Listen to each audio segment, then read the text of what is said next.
আমরা 52-এর গল্প শুনেছি, আমরা 71-এর গল্প শুনেছি, আমরা শহীদ প্রেসিডেন্ট জিয়াউর রহমানের সেই নির্ভীক নেতৃত্ব, বীরশ্রেষ্ঠ খেতাব এমনি এমনি আসে নাই। উনি 71-এ সেই যুদ্ধের বীরত্বের সাথে যুদ্ধ করেছিলেন বিধায় এই দেশকে স্বাধীনতা এনে দিয়েছিলেন, বীর উত্তম খেতাব পেয়েছিলেন। তো মানিকগঞ্জে যিনি বীরত্বের সাথে সেই, আমি আর আমার বক্তব্য দীর্ঘায়িত করবো না। মানিকগঞ্জে যিনি বীরত্বের সাথে যুদ্ধ করে আজকে মানিকগঞ্জের মাটি বিএনপির ঘাঁটি হিসেবে অক্ষত রেখেছেন, তিনি আমাদের নেত্রী আফরোজা খান রিতা আপা। আপনাদের মনে আছে সর্বশেষ মানিকগঞ্জে দিন স্বাধীন হলো 4 আগস্ট, আফরোজা খান রিতা আপা এই মানোরার মাথা, এই সাধারণ ছাত্রছাত্রী, এই আমাদের সবাইকে নিয়ে, এমনকি উনি ওনার হসপিটালের প্রত্যেকটা ডাক্তার নার্স সহ ওখানে নিয়ে এসেছিলেন যে যদি কেউ হতে হয় ওখান থেকে চিকিৎসা করাবেন। আপনার যখন রিতা আপা ওখানে এসে কি ঘোষণা দিয়েছিলেন, আমার সন্তানদের উপর কেন গুলি করা হলো, আমার সন্তানদেরকে কেন হত্যা করা হলো, আমি তোমাদের পাশে এসে দাঁড়িয়েছি, তোমরা প্রতিবাদ করো। আমরা সেদিনকেই চলে উঠেছিলাম, মানিকগঞ্জকে স্বাধীন করেছিলাম।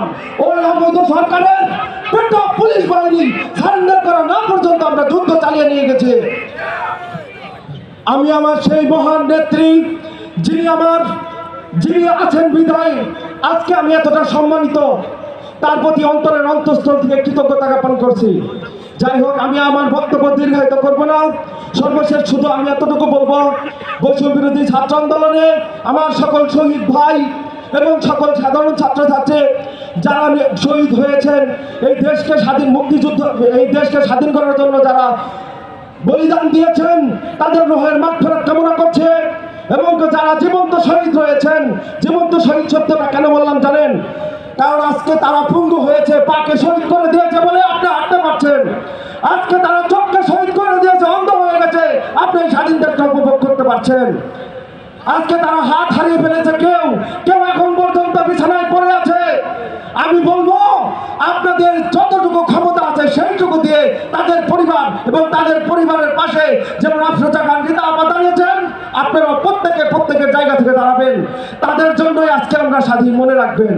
আর একটা ব্যাপার মনে রাখবেন, স্বাধীনতার চেয়ে স্বাধীনতা রক্ষা করা অনেক কঠিন। আওয়ামী লীগ কিন্তু এখনো পরজীবীর মতো ঘুরে বেড়াচ্ছে, কারো না কারো ঘরে ভর করে এসে আবার ফিরে আসবে। কখনো কি হয়ে আসে, ট্রাফিক সেজে আসে, কখনো আনসার সেজে আসে, কখনো রিক্সাওয়ালা সেজে আসে, কখনো মোবাইল লীগ সেজে আসে, গুজব লীগ। তো সাবধান ভাই, এই স্বাধীনতা 71 পেয়েছিলাম, হারিয়ে গিয়েছিল। আবার 24-এ অনেক প্রাণের বিনিময়ে স্বাধীনতা এসেছে, সেই স্বাধীনতা যেন হারিয়ে না যায় ভাই। সকলের জায়গায় থেকে সচেতন থাকবেন, অনেক প্রাণের বলিদানে এই স্বাধীনতা। সবাইকে আমি আমার ব্যক্তিগত পক্ষ থেকে আবারও শুভেচ্ছা এবং সালাম জানিয়ে আমি আমার বক্তব্য শেষ করছি। বাংলাদেশ জিন্দাবাদ,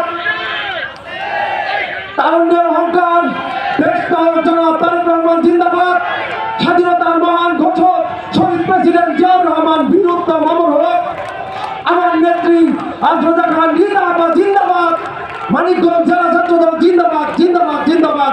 ধন্যবাদ সবাইকে।